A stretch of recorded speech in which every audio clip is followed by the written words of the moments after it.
Naudlot ang kaligayahan ng dalawang magkasintahan dahil sa panganib na nag-aabang sa paligid. Agad sila nag-impake at umalis, kasama ang kanilang alagang tuta. Mabuti ang naging desisyon nila na umalis sa lugar kasi kung tumagal pa sila ng ilang oras, baka ano pang nangyari sa kanila. Better safe than sorry, ika nga. Ang babaeng ito ay nagpunta sa isang kagubatan, dala ang kanyang alagang aso. Ang pakay lang sana niya ay videohan ang kanyang aso na nakasuot ng isang costume.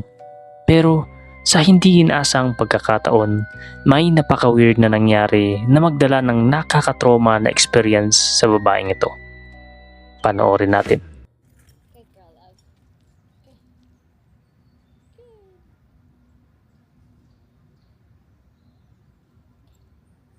You ready? We're gonna try again. Now that it's all dirty and torn to shreds, you're gonna make the best dirty ghost. You're gonna make the best dirty ghost. Whoa.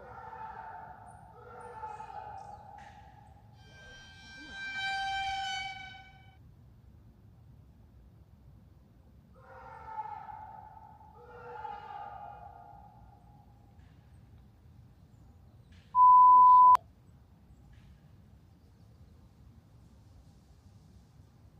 Is he okay?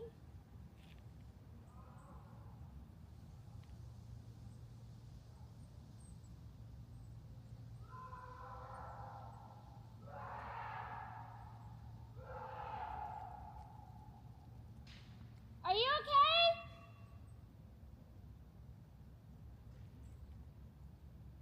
Alles good? Tingnan niyo ang buntot at ang reaksyon ng aso niya. Halatang natatakot ito sa sigaw na nanggaling sa gubat. Lalapitan niya sana ang lugar kung saan galing ang sigaw, pero parang nag-aalinlangan siya kasi baka may mas mapa na mangyari sa kanya. Hindi natin alam, baka may krimen na nagaganap dyan at baka madamay pa siya. Sa ganitong sitwasyon, mas mabuting tumawag ng pulis para siguradong ligtas ka. Bago tayo mag-proceed sa last clip natin, ini-invite ko kayo mag-like at mag-subscribe. Salamat kung nakaabot ka sa part ng video na ito. Comment mo ang salitang ligtas para malaman ko kung sino ang nakaabot na sa part na ito. Maraming salamat ulit.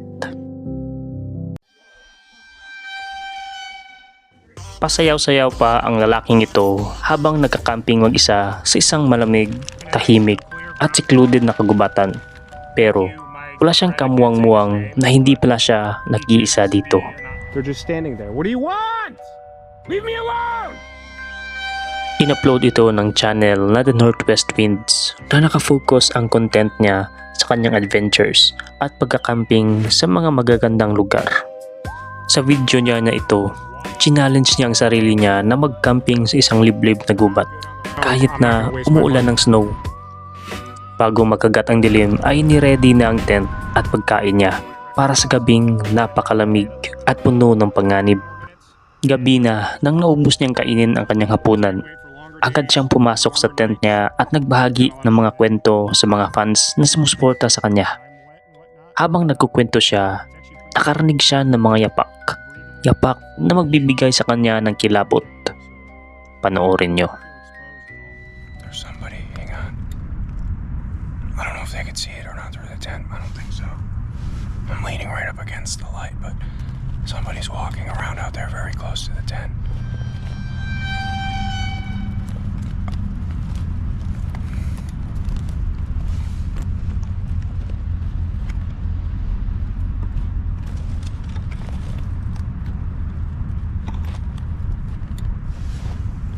Somebody's out there. I don't know if they're coming this way or just walking around out there. I can't tell. Somebody's definitely walking around out there, though. Hang on. I don't want to leave the light on in case they could see in here. I think the fly is thick enough that they can't see the light, but still, I'm leaning right up against the lantern, so you can only just barely see my face. Somebody's walking around out there. They're getting closer, too.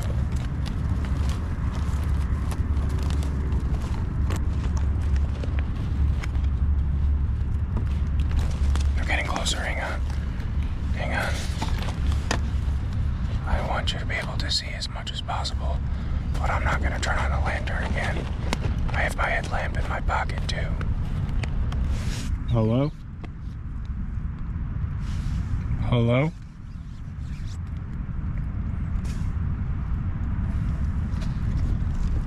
They're really close. They're like 10 feet away. I think there's two people. I can't tell. I can barely hear them talking. They're whispering. I think there's two people. Hello?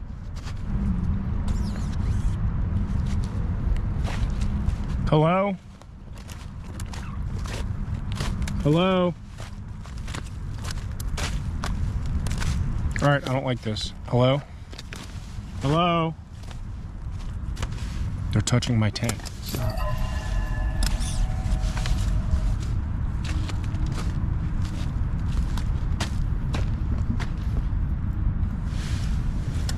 They're right outside the tent.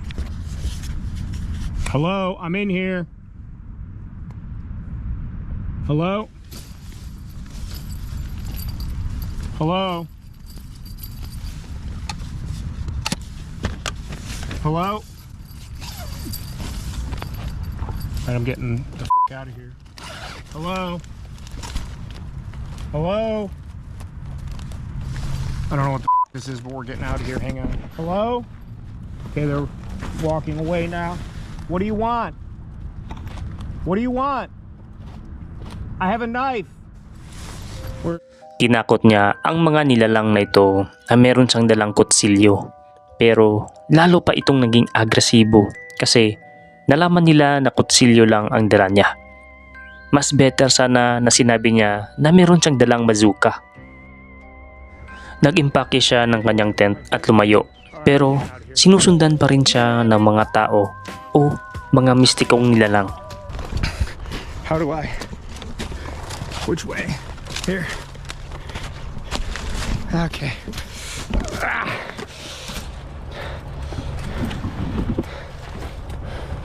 One of them's following me. One of them's... Okay, here's the trail of some kind. Ah! Ah! Ah! Ah! I just ate. I just ate. I'm soaked. I'm toast. Okay, oh, they're coming. Leave me alone! Okay.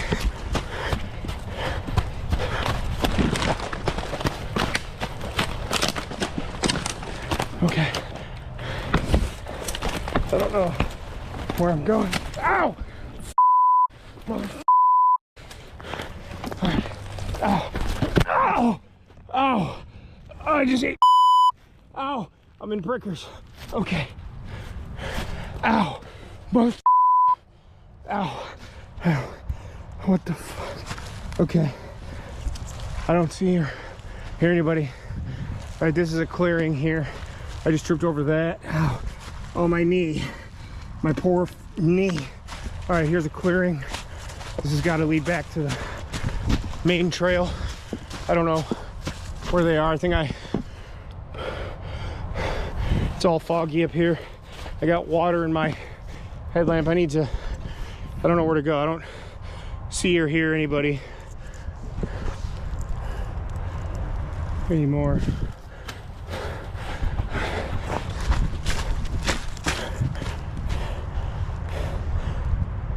I hear them coming. Can't see the shadow. Here's a path. Okay, get me there. I'm recording all of this. I'm calling the police. Patuloy pa rin siyang hinahabol ng di pa natukoy na mga nilalang. Kahit na hingal at palaging nadadapa, ay hindi siya tumigil sa pagtakbo hanggang makapunta sa safe na lugar. Kung ako sa sitwasyon niya, tatahimik na lang ako at magtago. Patayin ang ilaw at pagmasdan kung sino o ano talaga ang mga ito. At pag na-feel ko na safe ka na, tumawag ng pulis para ma-report mo ang nangyari.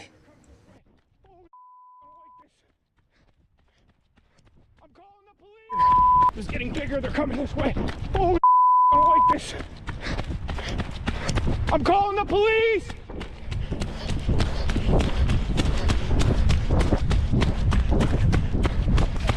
Okay. Okay.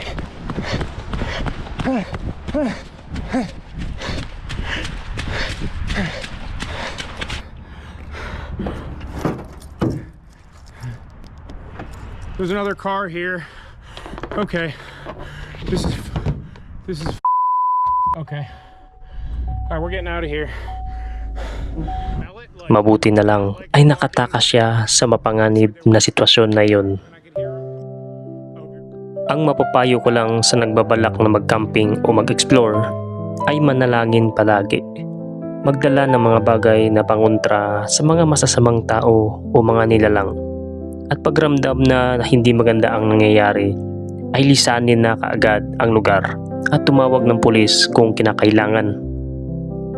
Gusto mo po ba ng ganitong content? I-click mo ito.